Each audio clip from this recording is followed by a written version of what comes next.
مين اللي رمى نادية من الدور السادس وإيه السبب؟ صاحبتها اللي شافتها قالت سابتنا وجريت على السلم، لكن بعدها الكلام اختلف، والمكالمة الأخيرة اللي بينها ما بين أختها خلت أهلها يتأكدوا إن ورا موتها لغز. تابعي الحب الأعمى، اسمعي مني، ادي بقى آخر حلقة، فاهمة؟ مش بس كده، ده آخر طلب ليها وهي بتلفظ أنفاسها الأخيرة خلاهم يتأكدوا أكتر وأكتر. نادية اللي كتبت على صفحتها من فترة يا ترى هلبس أنهي الأول، فستان الفرح ولا الكفن؟ السلام عليكم ورحمة الله وبركاته. ايه الموضوع بكل تفاصيله ده اللي هنعرفه مع بعض من خلال الفيديو ده. بس كالعادة وقبل ما نبدأ يا ريت ما تنساش تعمل لايك للفيديو واعمل متابعة لصفحتنا الجديدة ده لو مش عامل، علشان دي اللي هيكون عليها الفيديوهات. ويلا نبدأ. الموضوع بدأ ببنت بتطلب من الناس يقفوا جنبها علشان تاخد حق أختها اللي متأكدة إن ورا موتها فيه لغز كبير، وبأب ماسك في إيده شهادة وفاة بنته وبيطلب من الناس نفس الطلب. والبنت اللي بيتكلموا عنها دي طالبة جامعية عندها 20 سنة من محافظة كفر الشيخ وبالتحديد مدينة مطوبة. الطالبة نادية محمد صلاح والمقيمة في الأرياف بكفر الشيخ، وعلشان تكون قريبة من دراستها سكنت مع زمايلها في شقة، والبيت اللي أخدوا فيه الشقة دي بيت عيلة. عدت السنة الأولى ووصلت للثانية وهي بتدرس وتروح تاخد أجازات في بيتها وترجع تاني لدراستها. وحسب كلام أهلها المقربين ليها ومن ضمنهم أختها،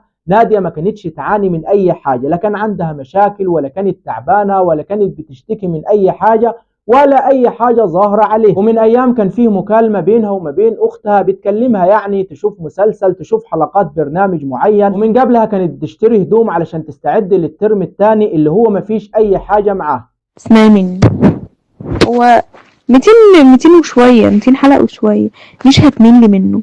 كل يوم في المسلسل بيحصل حلقة جديدة، ولما هو في الآخر بيموت المسلسل بيخلص، بتبقى دي بقى آخر حلقة، فاهمة؟ تبقى دي آخر حلقة. انتي سمعتي فرحة وفي الآخر ماتت وخلصتي المسلسل كمان ما خلصش، مش نهاية. حلوة قوي قوي والله، هيعجبك، اسمعي مني. وبعد المكالمة اللي انتوا سمعتوها دي بدقايق جت اتصال لأختها من صاحبتها اللي معاها في الشقة، بتقول لها الحق أختك وقعت من الدور الثالث. ركز معايا في اللي جاي ده، صاحبتها اللي اتصلت بأختها في 2 تاني غير، يعني نادية في الوقت ده كانت قاعدة هي و3 أصحاب. واللي اتقال إن نادية هي اللي عملت كده في نفسها، هي اللي رمت نفسها من فوق ونهت حياتها. ولما أختها اتصلت بصاحبتها اللي بلغتها وحاولت تعرف منها اللي حصل، قالت لها احنا ما نعرفش حاجة، أختك نزلت جري على السلم. طب رايحه فين؟ قالت ما نعرفش. نادية كانت على الارض في الشارع بهدوم البيت. ايه اللي هيخلي واحده تنزل من الشقه بهدوم البيت؟ طب اختي رمت نفسها من فين؟ قالوا من شباك السلم. شباك السلم اللي هو على ارتفاع. قالت ازاي شباك السلم؟ ولما هي قررت ان هي تتخلص من نفسها وترمي نفسها من فوق، ليه ما طلعتش الدور السادس؟ اللي هو يعني لو ما عملتش كده من الشقه اللي هي قاعده فيها كانت طلعت الدور السادس عملت في نفسها كده. انا لما رحت اول امبارح رحت شفت البيت بعد ما دفنت بنتي. بصيت على البيت، ولا في سلوك متقطعه، مفيش سلوك متقطعه ولا حبال غسيل ولا حبال متغسل متقطعه. كان في كاميرات جديده ركبوها في الشارع. طلعت على السلم لقيت في كاميرا على السلم اللي في الدور اللي هم بيقولوا عليه اللي وقعت منه. انا لسه لغايه دلوقتي لسه تقرير الطبيب الشرعي لسه ما طلعش حاليا لغايه دلوقتي، انا ما اعرفش. لقيتها متضيره، اتعدلت تاني على السلم. كانت الاول كانت ملفوفه للحيطه. اما رحت اول امبارح لقيت الحيطه، لقيت الكاميرا بتاعت السلم معدوله.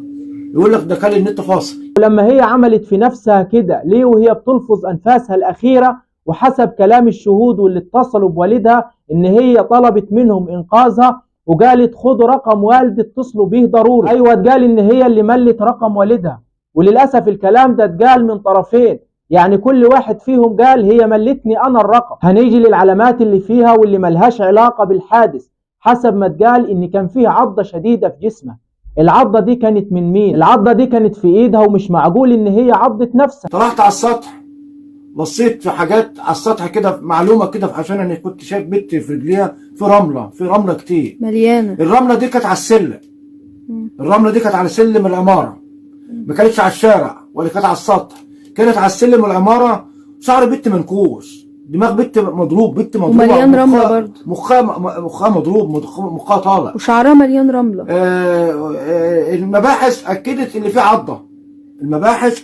في عضه، في ايديها. ونيجي للي اكبر من كده، كلام الطالبه اللي في الدور السادس واللي أكدت إن هي سمعتها وهي بتستغاث وبتقول الحقوني في الوقت ده بالذات. في بنت من البنات اللي كانوا معاها من جوه في الاجوال، ما اعرفش قالوها في المباحث او في النيابه، بتقول لما ناديه بنتك طلعت بره الشقه دقيقه كانت بتستغيث بتقول الحقيني الحقيني. صوتت مرتين وقالت الحقوني. البنت قالت كده ما اعرفش في المباحث ولا في النيابه. ورحنا عندها البيت، قالت نفس الكلام دي ليا، قالت انا كنت سامعه ناديه وهي بتستغيث وبتتدحرج على السلم.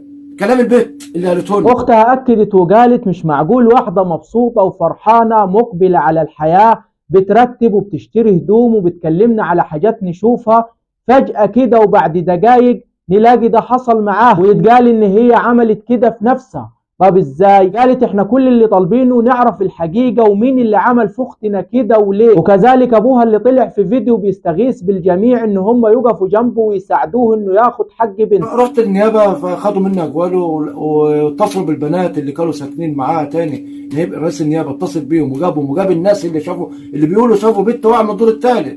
قالوا ايه بجوه؟ طبعا انا ما اعرفش. قالوا ايه؟ انا كنت موجودة. فلقينا الاقوال دليل اللي هو حولوها للطبيب الشرعي ايه؟ اللي الاقوال دي غير اللي قالوها في النيابة. بعد ما قالوا انها واقعة من الدور الثالث رجعوا قالوا ما نعرفوش واقعة. طبعا انا مش عارف حاج بنت فين. هي دي عروسة الجنة دي. هي دي عروسة الجنة دي نادية محمد صلاح محمد الشطور. من الوقت وفاتها لحد دلوقتي انا ما اعرفش بنتي ميتة ازاي. لحد دلوقتي ما اعرفش بنتي ميتة ازاي. فانا بناشد رئيس الجمهورية والنائب العام وكل مسؤول في الدولة يعرفني ويريحني بنتي ميتة ازاي. وهي مش حاليا، هي مش بنت، هي بنت الدولة. هي حاليا دلوقتي مش بنت، هي بنت الدولة، بس ريحوني وعرفوني بنتي ميتة ازاي. بناشد رئيس الجمهورية، بناشد النائب العام، بناشد كل مسؤول في الدولة، بناشد لهم يريحوني وعرفوني بنتي ميتة ازاي. ميتة مقتولة في البيت، وجع حد رميها، غير كده ما عنديش اي تفاصيل. في النهاية اللي هيأكد وهيكشف كل حاجة هو تقرير الطب الشرعي، بإذن الله الحقيقة تبان وحق الطالبة دي يرجع. بس كده واستنوني في تفاصيل جديدة عن الموضوع. أشوفكم على خير والسلام عليكم ورحمة الله وبركاته.